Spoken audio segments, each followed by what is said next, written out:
James Harden is, at worst, one of the 10 best players in the NBA.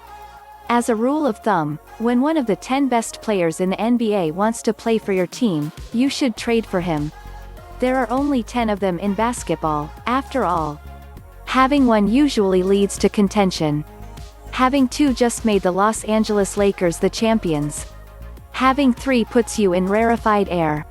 It's been done only a few times in NBA history, and now, the Brooklyn Nets might have a chance to join that exclusive club. Harden's Rockets are coming apart at the seams. Star teammate Russell Westbrook reportedly wants out. A number of role players are frustrated. His coach and GM both left. And now, with 2 years remaining on his deal, Harden is reportedly mulling exit strategies of his own. According to ESPN's Adrian Wojnarowski, Lowe and Ramona Shelburne, he has eyes on Brooklyn as his next landing spot should he decide to move on.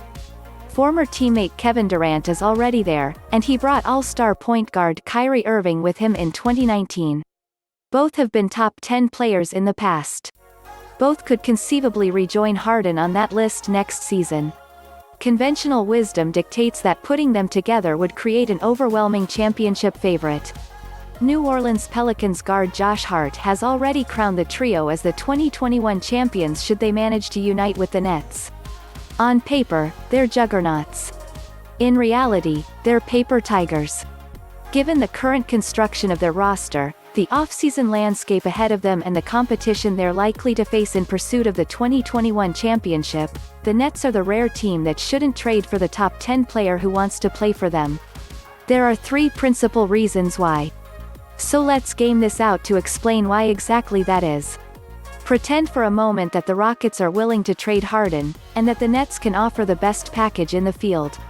Assume for the sake of argument that the package resembles the one originally reported by Farbod Esnaashari, Caris LeVert, Spencer Dinwiddie, Taurean Prince and Jarrett Allen. We'll throw the No. 19 pick and Brooklyn's 2022 first-rounder into the deal as well to get the Nets closer to what other teams can offer.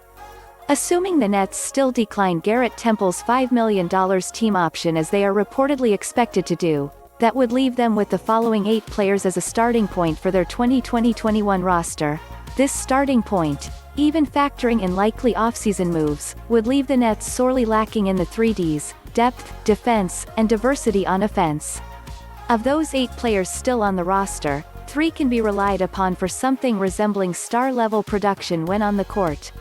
A fourth, Jordan, is a low-level starter at this point. Valuable, but not overwhelmingly so. 5 players must be on the court at all time. A typical NBA team uses 9 or 10 regularly.